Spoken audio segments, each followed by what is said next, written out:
د سلام متعلق دا څو اهم خبرې دي. اول خبره خدا دو چې کچیرته یو کس جمعتن نوازي یا یو کس کورتن نوازي که په کور کې څوک موجود وي بیا خو په دغه الفاظ سره سلام ورکوي السلام علیکم ورحمت الله وبرکاته. په هر کلمه باندې الله تعالی لاس نه کوي درکوي. په سلام کې درې کلمې دي او په هر کلمه باندې الله تعالی لاس نه کوي درکوي. دا درش نه کوي جوړیږي.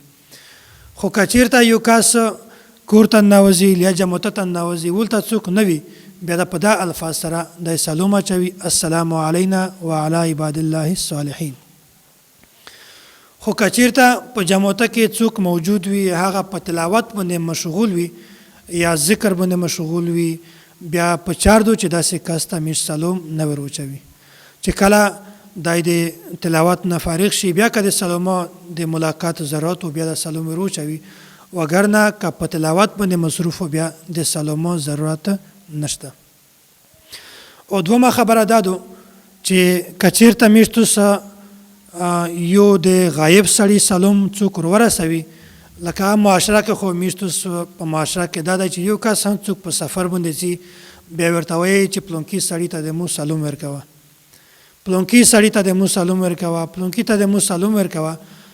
بیا کچیرته هغه سړی تو ته سلام ورسوي بیا ډېر خلک داسې وي چې یک ته د سلامو د جواب طریقې پته نه وي عام ورته وایي چې بس جزاک الله لیا ډېره مهرباني یا نور څه الفاظ ورته استعمال کو. خو په دا کې بهترین الفاظ دا دي چې دا ورته وایي چې وعلیکا وعلیه السلام ورحمت الله وبرکاته. این چې په تو ده سلامتی وي او چې چاپ مو باندې سلام ویلی دی په یک ده سلامتی وي نو بهترین د سلام الفاظ دغه دي چې څوک همیشتو ته سلام وروړي د بل چاول بیا په دا الفاظ سره همیشتو د سلام جواب ورکوي. او دغسې چې کله په ټلیفون باندې همیشتو د چا سره خبرې کوي بیا می شری په دا الفاظ سره کوي چې هلو هلو هلو. دا خبره بالکل غلطه ده. حالانکه چې کله هم په ټلیفون د چا سره خبرې کوي بیا په دا الفاظ سره توس د خبره ابتدا کوي السلام علیکم ورحمت الله وبرکاته. سلام وزون ته وي او دغه ثواب چې کوم دی هغه وه زون ته وي. او داسې چې کله د چا سره ملاقات کوي که انفرادي د یوه کس سره ملاقات کوي یا د ډېرو خلکو سره ملاقات کوي هر کس ته سلام ورچول دا صحیح دی. که یو مجلس ته ورڅئ په یو ورته سلام وروچو بیا کافي دی. او که د هر یو کس سره زون ته ملاویږي بیا سلام ورچوي بیا داس چې څومره زیات سلام اچوي الله تعالی دمره زیاتی ثواب درکوي. او چې کله بیا د یک زینت سي بیا وه سلام ورچوي دا ته سلام ودایي. دا مسنون عمل دی سنت دی چې کله هم میشتو سه د یو مجلس نه واپس کیږي بیا هم سلام اچوي. د میش په معاشره کې دا دی چې کله څوک یوه ځای ته ورځي چا سره ملاویږي بیا ورته وایي چې های حاجي صاحب های پلونکی های سیټ صاحب های ملو های کاری. داس الفاظ سره دا د یک سره ملاویږي حالانکه دا بالکل غیر مناسب الفاظ دي. مناسب الفاظ دا دي چې چا سره هم ملاویږي د یک نوم که وخلی او که نه وخلی خو سلام خامخا ورچوه السلام علیکم ورحمت الله وبرکاته. د دغه عادت جوړ کړئ په دا باندې ثواب زون ته ملاویږي. او چې کله یو مسلمان د بل مسلمان سره ملاویږي د ګناهې د مغفرت زون ته ثواب دی.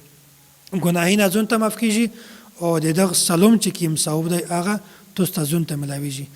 او داسې په سلامه کې دا یوه خبره په ذهن کې کښېنوئ چې کوم یو کس په لار باندې روان وي په ګاډي کې سور وي یا په موټرسایکل باندې وي یخ ته په چار دو چې کوم سړی په پښې روان وي یخ ته دا سلام ورچوي.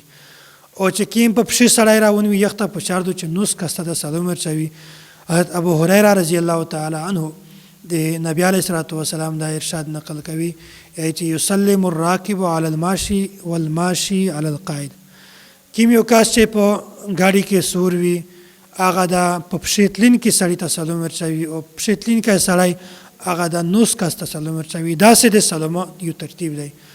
او که چېرته څوک په لار باندې روان وي په یوه سیټ باندې دوه کسونه وي په بل سیټ باندې 15 کسونه وي زیاتی وي بیا د کم کسونو ته په چار دو چې هغه زیاتی کسونو ته د سلام وروچوي.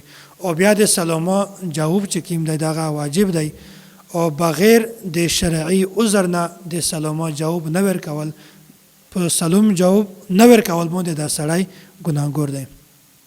البته که د سړی څه عذر و شرعي عذر و بیا که د سلام جواب نه کویر بیا سړی ګناهګور نه دی خو که څه عذر یې نه و بیا سلام جواب نه کویر دا سړی ګناهګور دی او په دا کې د دوی خبرې ډېر زیات اهتمام سوتی په معرف القرآن کې دغه حواله موجوده ده یا چې که یو سړی ته په پیرا الفاظ سره سلام دروچوي بیا خو په هغه الفاظ سره یخته سلام جواب ورکوي او که چېرته یو کس په کم الفاظ سره په کم کلمات سره سلام دروچوي السلام علیکم یا السلام علیکم ورحمت الله بیا په چار دو چې په هغه نه په بهتر الفاظ سره یخته د سلام جواب ورکوي نو د سلام اچول عادت جوړ کړي ځکه چې په دا باندې سړی د تکبر نه خلاصېږي او د جواب ورکول عادت جوړ کړي ځکه چې په دا باندې ثواب ملاويږي او که یو سړی بغیر د عذر نه د سلام جواب نه کوي دا سړی ګناهګار دی